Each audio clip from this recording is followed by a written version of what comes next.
창세기 3장 1절로 5절 말씀.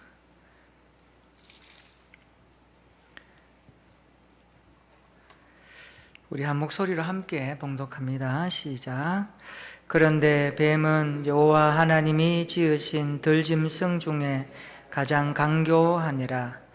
뱀이 여자에게 물어 이르되 하나님이 참으로 너희에게 동산 모든 나무의 열매를 먹지 말라 하시더냐.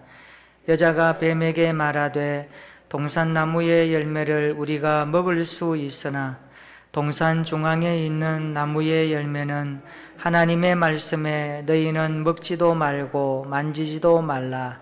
너희가 죽을까 하노라 하셨느니라. 뱀이 여자에게 이르되 너희가 결코 죽지 아니하리라. 너희가 그것을 먹는 날에는 너희 눈이 밝아져 하나님과 같이 되어 선악을 알 줄 하나님이 아심이니라. 아멘. 그 세상에서 제일 어리석은 인생이 둘이 있다고 합니다. 한 분류는 영혼과 진리에 관심이 없는 인생, 영혼과 진리에 관심이 없는 인생이고, 또 하나는 영혼과 진리에 대한 관심은 있지만 옳지 않는 방법으로 그 답을 찾으며 애쓰는 인생이 어리석은 인생입니다. 지금도 이 땅에는 영적인 부분과 진리에 대해서 관심이 없는 인생이 참 많습니다. 영혼과 진리에 대한 관심은 있지만 그릇된 방법으로 그 답을 찾으려고 하는 사람들이 참 많죠. 참 어리석은 사람들입니다. 그런데 성경은 영혼과 진리를 찾는 사람들에게 명확하게 답을 내려주고 있습니다. 오늘 본문은 영혼과 진리의 뿌리가 되는 말씀이 됩니다. 제가 이것을 신앙생활의 중심축이다 이렇게 제목을 붙여보았습니다. 여러분들 좀 이해하기 쉽게 어떻게 표현할까 고민하다가 신앙생활의 중심축. 네 바퀴로 굴러가는 자동차는 축이 있습니다. 이 축이 흐트러지면 방향이 흐트러지고 문제가 생기죠. 그래서 자동차 수리점에 가야 합니다. 우리 인생도 마찬가지입니다. 하나님의 형상으로 지음받은 우리 인생이 그 중심이 없이 그저 바람 부는 대로, 물결 흐르는 대로, 사람 따라 환경 따라 어떤 세력 따라 살아간다고 하는 것은 굉장히 위험하기 짝이 없습니다. 오늘 우리 시대를 한번 보십시오. 정치나 경제나 사회나 문화나 스포츠, 외교 모든 영역에서 정말 중심을 잡고 있는지 우리가 한번 보면 알 수가 있는 현실입니다. 오늘 본문은 뱀의 유혹으로 인류가 타락하는 장면입니다. 인류의 시조는 유혹을 받아 타락하죠. 이 타락 때문에 하나님이 만드신 모든 것이 엉망진창이 되어버렸습니다. 이 사건은 역사 가운데 가장 비극적인 사건이기도 합니다. 1절 한번 볼까요? 같이 한번 읽어봅시다. 시작. 그런데 뱀은 여호와 하나님이 지으신 들짐승 중에 가장 강교하니라. 뱀이 여자에게 물어 이르되 하나님이 참으로 너희에게 동산 모든 나무의 열매를 먹지 말라 하시더냐. 아멘. 성경은 뱀을 소개할 때 뭐라고 합니까? 들짐승 중에 가장 간교하더라. 이 간교하다 이 단어가요, 뜻이 우수하다, 그 다음에 영리하다 이런 뜻입니다. 그러니까 하나님이 만드신, 태초에 지으신 모든 것이 좋지 않은 것이 하나도 없었습니다. 이걸 우리가 아셔야 됩니다. 1장 31절 한번 보세요. 창세기 1장 31절에 하나님이 그 지으신 모든 것을 보시니 보시기에 뭐라고 합니까? 심히 좋았더라.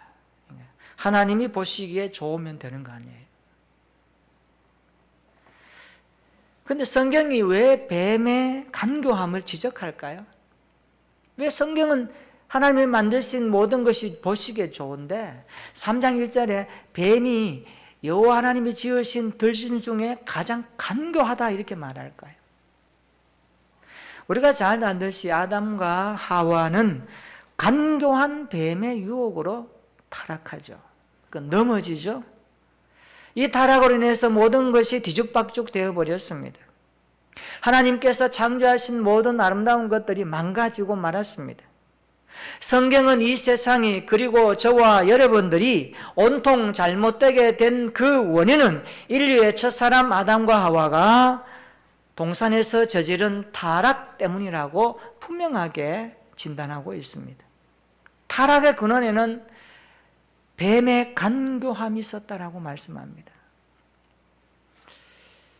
인간의 타락에도 이런 성향은 얼마든지 나타납니다. 우리가 오늘 본문을 통해서 알 수 있는 것은 사람이요, 태어나면서부터 어떤 사람은 선천적으로 좋은 탁월함, 참 남과 비교할 수 없는 좋은 것들을 가지고 태어나는 DNA인자들이 많아요.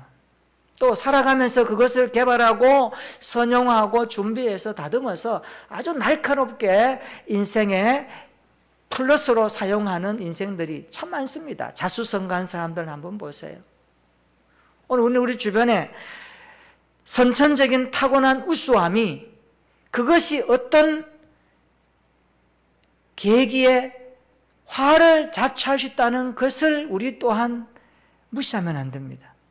그래서 이런 말이 있죠. 저 사람 참 좋은 것을 많이 가졌어. 참 탁월해. 인생이 참 대단해. 그런데 그것이 좀 과해.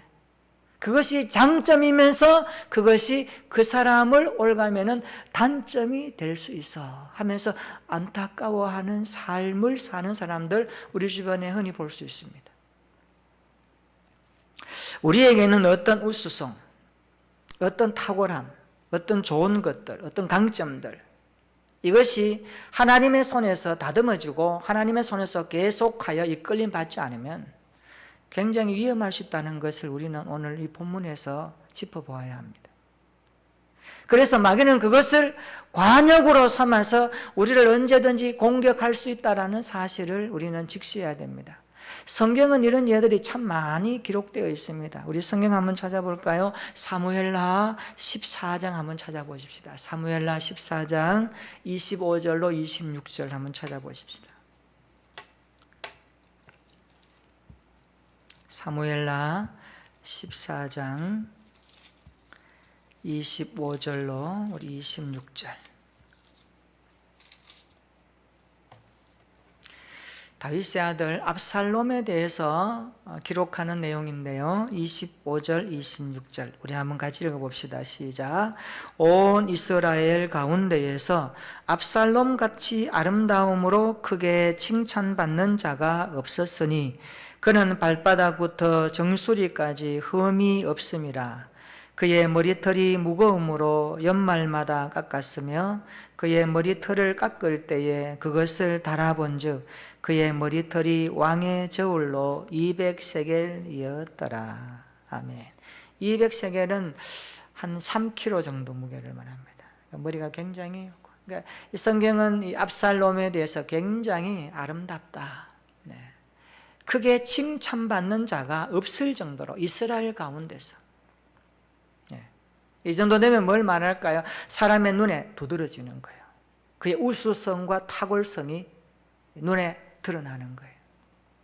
그런데 다윗 아들 압살롬이 뭘 하죠? 반역을 합니다. 사무엘하 15장 한번 보세요. 자, 한 장 넘어가서 15장 보면 압살롬이 이스라엘 백성들의 마음을 훔쳤다라는 표현을 씁니다. 6절 한번 보세요. 6절. 자, 사무엘하 15장 6절 한번 읽어볼까요? 시작.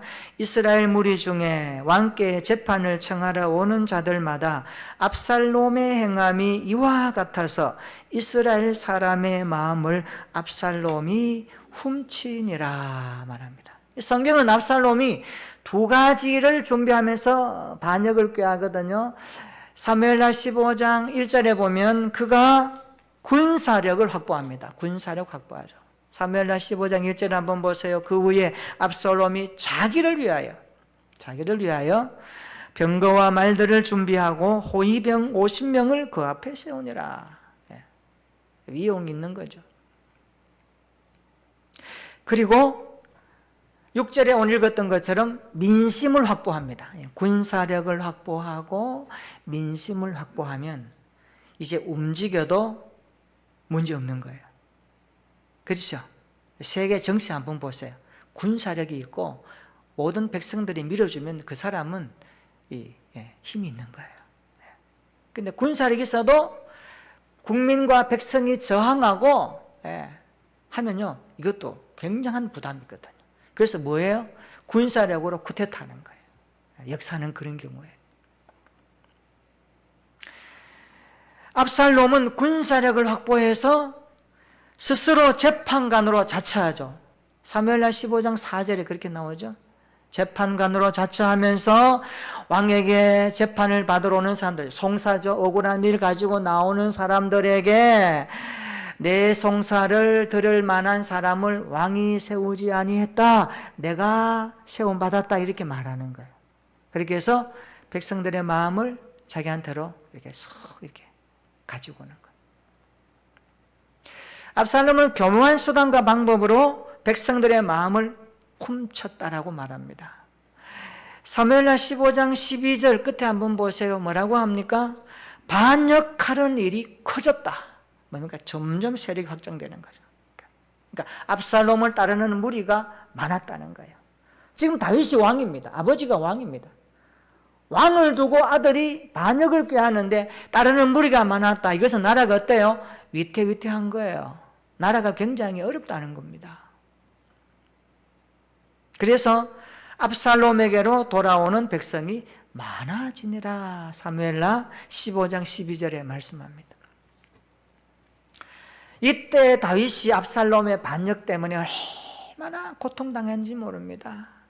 그때 그가 이 고통과 마음과 고난과 어려움을 시로 하나 남겼는데 그 시가 바로 시편 28편입니다. 여러분 집에 가서 한번 읽어보세요. 이 사무엘하 14장 15장에 나오는 압살롬의 반역을 눈앞에 놓고 아버지 다윗이 어떤 마음으로 시를 썼는데 그게 바로 시편 28편이에요. 거기 보면요, 이런 말이 나옵니다. 나의 힘과 방패는 여호와다, 이런 표현이 나와요. 중간에 가면 그만큼 다윗이 지금 굉장히 어려움에 처했다는 거예요. 아들 때문에. 왜 이리 일어날까요?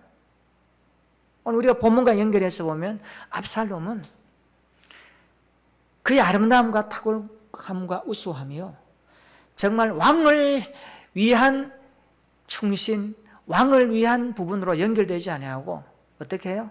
이게 독단적으로 나가는 거죠. 이게 굉장히 사람을 힘들게 하거든요. 그래서 공동체의 질서는 이런 부분들이 잘 정리돼야 됩니다. 우리가 그리스도를 믿는다고 할 때에 신앙생활에 머리는 하나예요. 그리스도가 우리의 머리가 됩니다. 아멘. 우리의 신앙생활의 머리는 주님이세요. 우리는 그의 몸이에요. 팔다리, 지체예요. 우리는 주인이신 주님께 우리는 잘 이렇게 순복하고 청종하고 순종하고 질서정연하게 따르는 공동체, 그래서 일사불란하게 머리신 그리스도의 뜻을 잘 보필하고 잘 받들어내고 잘 수용하고 잘 하나님이 원하는 대로 우리가 이게 가는 거, 이게 뭡니까? 이게 건강성이거든요. 근데 압살롬이 어떻게 됩니까? 반역이 실패해요. 그래서 다윗의 군대와 압살롬의 군대가 어느 날 한판 붙습니다. 붙어요. 그때 다윗에는 장수 요압이 대단하거든요. 다윗의 장수 요압 대단합니다. 사무엘하 18장에 가면 다윗의 군대와 압살롬의 군대가 전쟁을 했는데 압살롬의 군대가 대패합니다. 대패하니까 도망가야죠. 그때 압살롬이 노새를 타고 도망갑니다. 도망가다가 나뭇가지에 머리가 걸려요. 대롱대롱 걸려요. 그래서 나중에 어때요? 요압에게 죽습니다. 이게 압살롬의 인생이 끝나는 거예요. 참 비참해요. 그걸 바라보는 다윗 심정은 어떨까요? 우리가 다윗을 성군이라 그러는데요, 다윗의 인생에 풍파 참 많았습니다.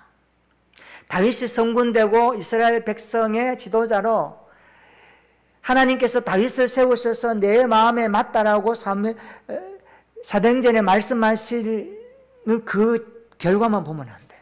이 과정들이 있어, 과정들. 이 과정들을 다윗이 다 지나온 거예요. 터널도 지나고 가시밭길도 지나고 곧 밟으면 터질 것 같은 지뢰밭도 지나고요. 전쟁 속에서 또 사울왕의 그 쫓김 가운데서 광야 속에서 이 다윗의 인생이요. 40년 통치하면서 엄청난 일을 많이 당해낸 다윗입니다. 그래서 우리가 이걸 하나 배워요. 성경에서 하나님이 위대하게 쓰시는 인물의 특징 하나는 이겁니다. 고난 없이, 어려움 없이, 눈물 없이, 고통 없이 하나님이 그 사람을 쓰는 일은 없다라는 거예요. 이거 우리가 확인할 수 있어요.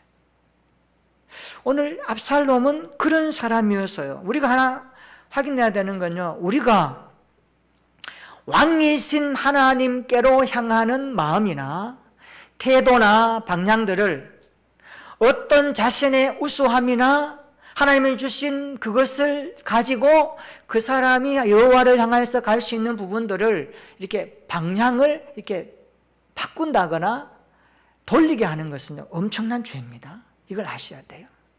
그래서 우리가 봉사할 때 보면 시큰 봉사해놓고 시기 일어나고 질투 일어나고 인정 안 해준다 그러면서 삐지고 교회 안 나오고 이거 왜 그런지 알아요? 이런 영적인 원리와 이런 것들이 잘 안 다듬어져서 그래요. 그래서 주보 이름 하나 안 내면 좀 시무룩해하고, 그 굉장히 이게 인간의 본성적 죄성이거든요. 이걸 우리가 극복해야 됩니다. 자, 보십시다. 우리는 그런 사람을 21세기 압살롬이라고 이름 붙여도 괜찮습니다.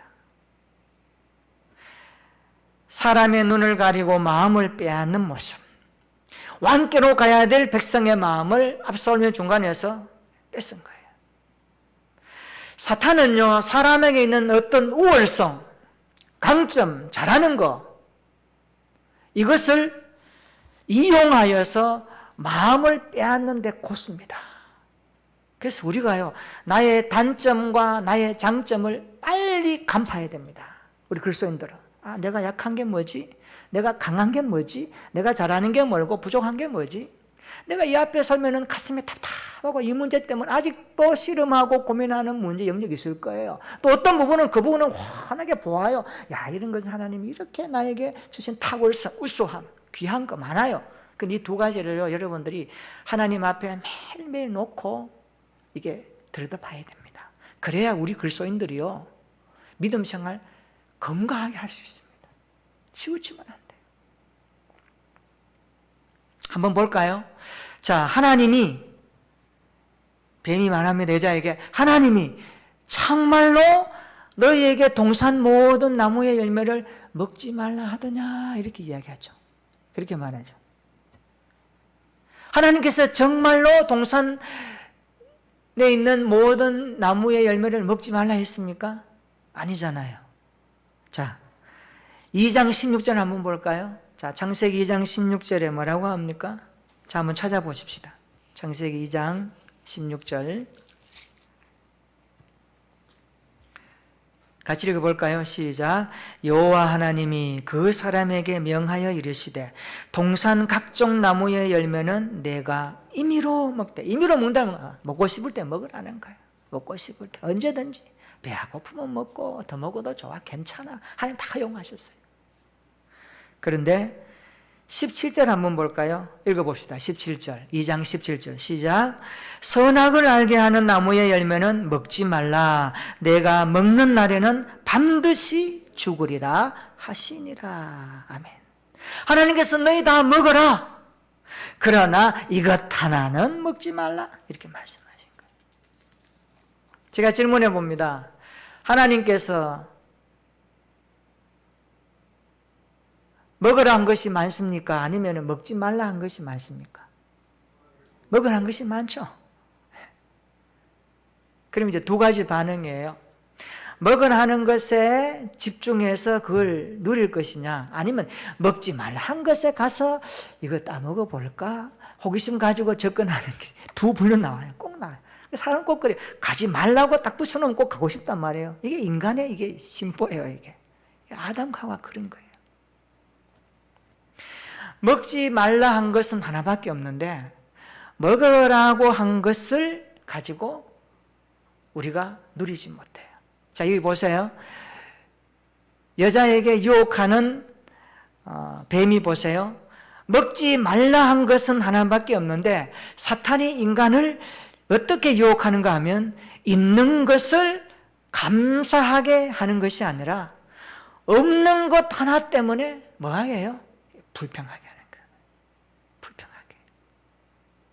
우리가 살다 보면 나에게 가진 거 많고 주신 거 많고 감사할 거 많은데 언제 보면은 그것보다도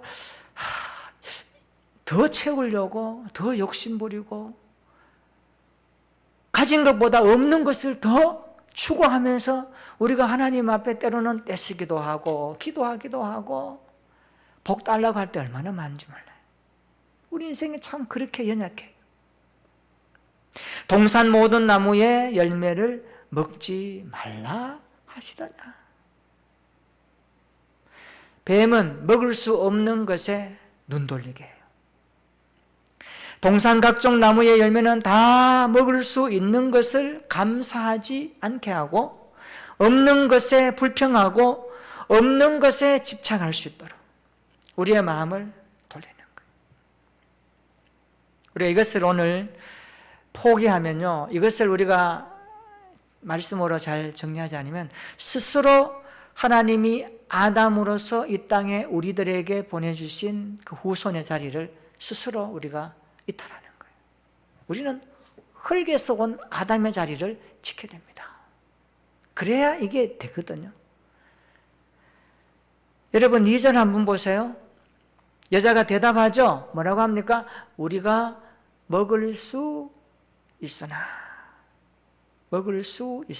3절에 보세요. 하나님의 말씀에 너희는 먹지도 말고 만지지도 말라 너희가 죽을까 하노라. 여기 보세요. 2절에 먹을 수 있으나 3절에 죽을까 하노라. 이 대답이 어떤 대답이에요? 확신에 차 있고 확정적이며 담대한 대답이에요? 아니면 어렴풋하고 확신이 없이 그저 말하니까 반응하는 그냥 그런 모습이에요. 그죠? 후자죠. 여자는요 전혀 자기가 하는 대답에 확신이 없었습니다. 이걸 먹어야 될지 말아야 될지 확신이 없어요. 그러니까 죽을까 하노라. 하나님이 뭐라고? 반드시 정령 죽으리라. 먹지 말라 했는데 먹을 수 있으나. 굉장히 이게 뉘앙스가 다른 거예요. 어떤 분이 이 본문을 가지고 연구할 때 상황적 윤리라고 이렇게 표현합니다. 상황윤리, 상황 따라 다른 거. 우리 그리스도인의 상황윤리는 성경적이지 않습니다. 세상적인 거예요. 상황윤리. 하나님의 영광을 위해서 그래도 이 정도의 거짓말은 용납하겠지 아니에요. 그 상황윤리입니다. 바울의 표현을 빌리면 악은 어떤 모양이라도 버리라 그랬거든요. 그래서 우리가요, 이게 이런 부분들이 오늘 우리가 살아가는 현실 문화에 굉장히 가까이 와 있고 우리의 몸에 습득되어 있어요. 그래서 우리가 길을 가다가 사람이 안 보면 파란불이 아닌데도 건너갈 수 있고, 그죠? 뭐 괜찮다고 합리화시키는 거. 굉장히 우리 그리스도인들에게 우리가 경계해야 될 거죠. 자, 여자는 반드시 죽으리라 하는 말씀을 어떻게 해요? 죽을까 하노라. 이렇게 바꿔요. 이것을 칼빈 그 목사님은 이렇게 주예를 붙였더라고요. 하와는 말씀의 절대성을 상대적으로 격화시켰다. 말씀의 절대성을 상대화시킨 거예요. 상대화 알죠? 비교해서 상황에 따라서 말씀을 해석했어요. 자기가. 그러니까 나한테 맞게끔 말씀을 이렇게 다듬는 거예요. 이거 우리가 굉장히 조심해야 됩니다. 이거 성경에서 우리에게 용납하지 않거든요. 하나님은 너희 선악과 먹지 말라, 먹으면 정령 죽으리라, 반드시 죽으리라, 필히 죽으리라 말씀하셨는데, 여자는 뭐라고 합니까? 이것을 먹으면 죽을까 하노라. 이 말이 뭡니까? 뉘앙스가 죽을 수도 있고 아니 죽을 수 있다라는 거예요. 하나님의 말씀의 절대성을 희석시키는 거죠. 사탄이 뭐라고 합니까? 4절에 뭐라고 합니까? 4절에 너희는 결코 죽지 아니하리라. 굉장히 이 세 가지가 중요합니다. 오늘 하나님과 인간과 사탄, 이 세 가지 우리가 분명히 알아야 됩니다. 하나님은 이렇게 말씀하셔요. 내가 한 말은 반드시 이루어진다라고 말씀해요. 근데 사탄은 뭐라고 말해요? 아니야. 하나님은 그 말씀이 이루어지지 않아. 거짓말하고 바꿔요. 자, 그 말을 듣는 인간은 어때요? 이쪽으로 갈까? 이쪽으로 갈까? 갈등해요. 어떤 분이 이것을 까라고 그래요. 갈까? 말까? 행할까? 아니 행할까? 그렇게 표현하더라고요. 우리 인간이 그래요. 말씀대로 살까? 아니면은 그냥 편한 대로 살까? 이게 우리가 오늘 아마 이 문제는 우리가 예수님 앞에 서는 날까지 계속되는 갈등일 거예요. 어떻습니까? 오늘 하루 살아오시면서 여러분 그런 갈등 없었나요? 내적으로, 관계적으로, 보이는 것으로, 어떤 문제 앞에 봉착했을 때에 하와는 뱀의 유혹으로 거짓의 함정에 빠지죠. 그래서 선과 악을 어때요? 자기 스스로 정리해버립니다. 선과 악을. 선악과는 선과 악의 기준이거든.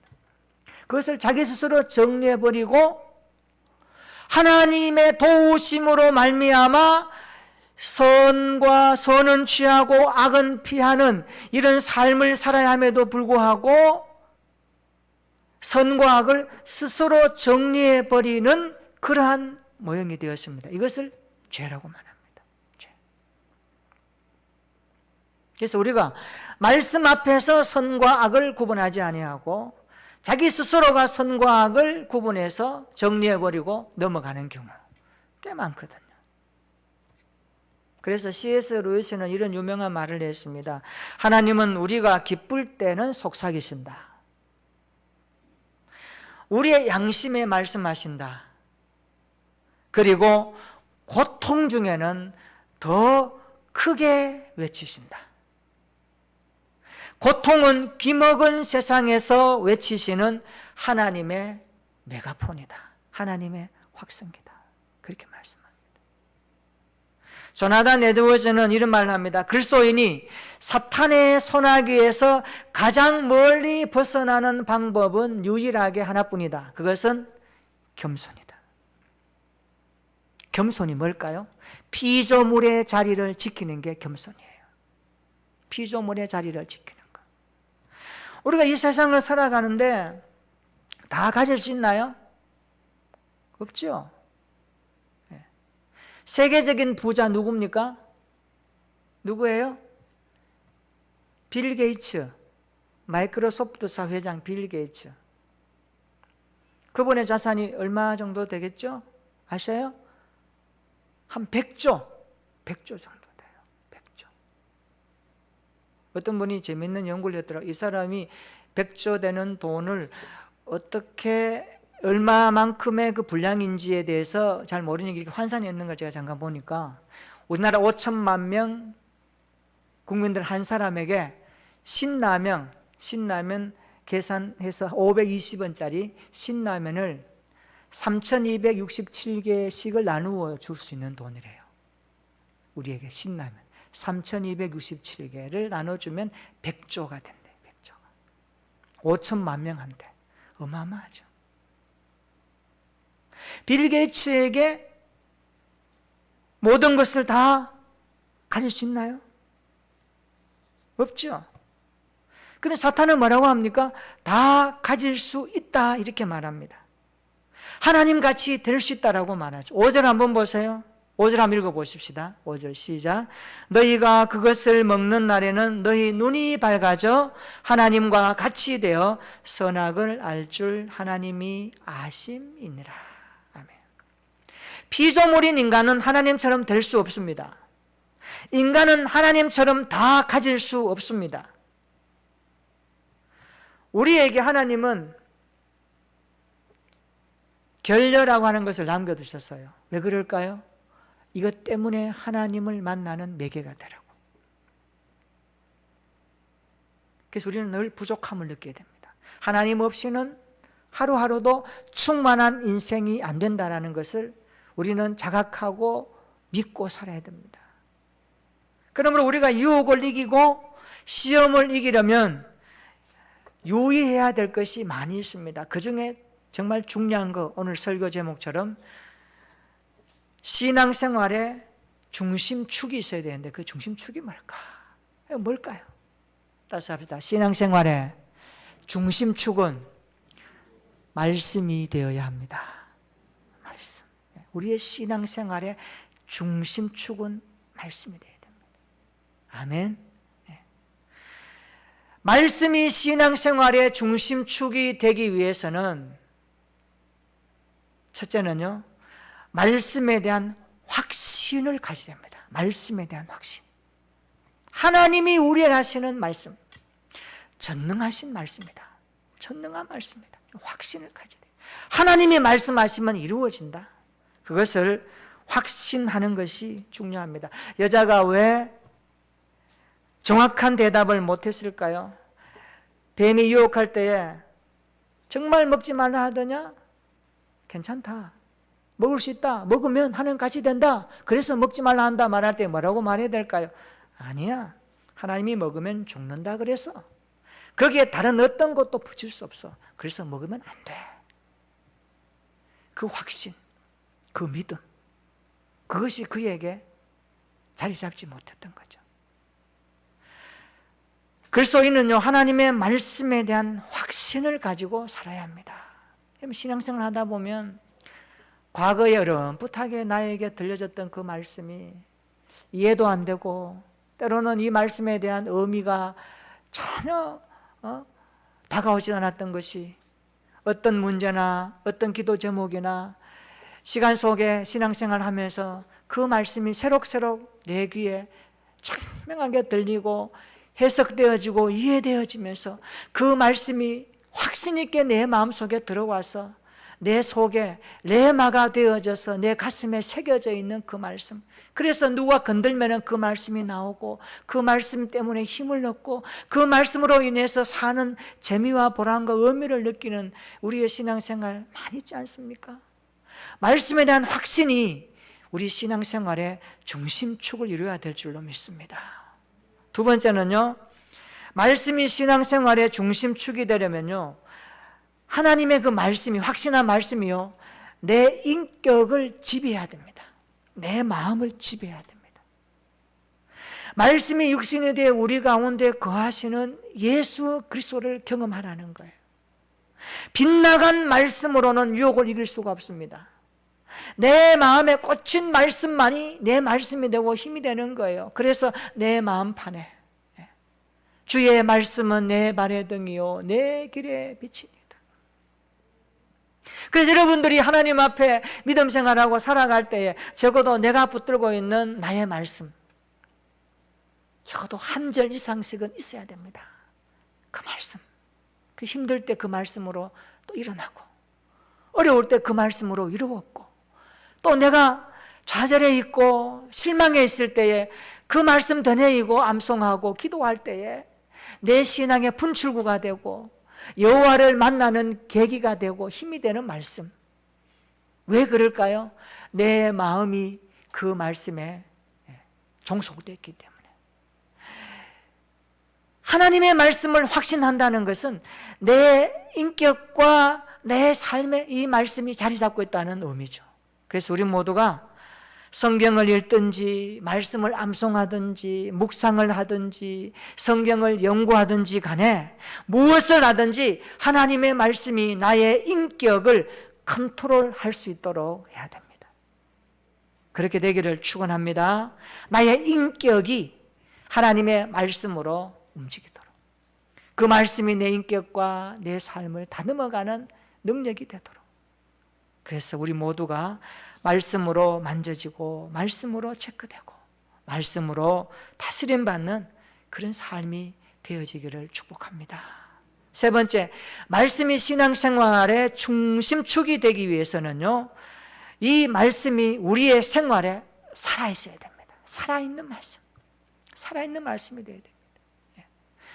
기록된 이 말씀이 믿는 자의 마음에 인격화되고 인격의 자소에 자리 잡아서 이 말씀이 막 벌떡거리고 살아서 역사하는 거예요. 우리가 이런 경우 많이 하잖아요. 그래서 선악과를 두시는 이유를 알아야 됩니다. 왜 두셨을까요? 선악과를 왜 두셨을까요? 하나님께서. 어떤 분은 하나님께서 선악과를 두시지 않았더라면 인간이 죄를 안 지었을 텐데 하나님은 죄의 조성자다, 이런 이야기를 하는 경우가 많아요. 그것은 굉장히 하나님을 모르는 처사예요. 하나님이 선악과를 왜 두셨을까요? 간단합니다. 하나님이 창조주시다, 너의 왕이다, 내가 너의 주인이다. 그래서 너는 피조물의 자리에서 나와의 언약적인 관계로 이 선악과라고 하는 이것을 통하여서 어떻게 해요? 계약 관계를 맺은 거예요. 그래서 우리가 그 말씀으로 우리의 유익이, 하나님의 사랑이, 하나님의 우리를 향하신 그 깊은 마음을 아는 거예요. 이거 이탈해버리면 인간이 안 되거든요. 선악과 오늘 이 문제를 보면 먹는 문제가 나오거든요. 정말 먹지 말라 하더냐? 먹는 게 뭐예요? 먹는다는 거. 우리 일상 하루하루 먹는 거 아닙니까? 우리가 먹기 위해서 노력하고 목구멍이 포도청이라고 먹어야 힘을 얻죠. 먹지 못하면 죽더라고요. 곡기 끓이니 어르신들 죽더라고요. 그래서 먹는 게 힘이에요. 먹어야 됩니다. 뭘 먹을까요? 육을 위해서도 먹어야 되지만 영혼의 양식, 영적인 자양분, 말씀을 먹어야 되죠. 이 먹는다는 게 뭡니까? 생명과 직결되는 거예요. 요한계시록에 보면 새하늘과 새 땅에는 생명수가 흐르고 생명과실이 흐르고, 거기는 사시사철, 이 땅에서 우리 수고하는 것, 거기에 비교가 안 되죠. 우리가 그곳에서 정말 하나님 앞에서 우리가 노래하고 찬양하고 영생적 삶을 살 것인데, 먹는다는 것은 생명이 걸린 문제거든요. 그래서 선악과를 인정하느냐 안 하느냐, 이 문제는 우리의 생명과 직결되는 겁니다. 우리의 생활에 말씀이 살아있느냐 그렇지 않느냐 직결되는 문제입니다. 오늘 우리가 이 말씀을 좀 깊이 한번 생각해 봅시다. 내 신앙생활의 중심축은 뭔가? 환경인가? 나 자신인가? 어떤 힘인가? 건강인가? 물질인가? 재력인가? 나의 어떤 가지고 있는 장점, 우수성, 탁월함인가? 그것이 내 인생을 굴러가고 있는가? 2011년도에 일본에 큰 지진이 일어났습니다. 진도가 규모 한 8.9, 8.9 정도 되면 사람이 서 있지 못하고 넘어져요. 그만큼 강한 지진으로 일본이 초토화되었습니다. 그때 이탈리아 국립지구물리학 화산학 연구소에서 일본 지진을 연구하면서 우리 지구를 연구했어요. 지구를 연구했는데 규모 8.9의 지진이 지구의 축을 10cm 움직였다 그래요. 10cm.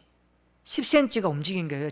이 8.9의 지진이 일어남으로 인해서 지구의 축이 흔들린 거예요.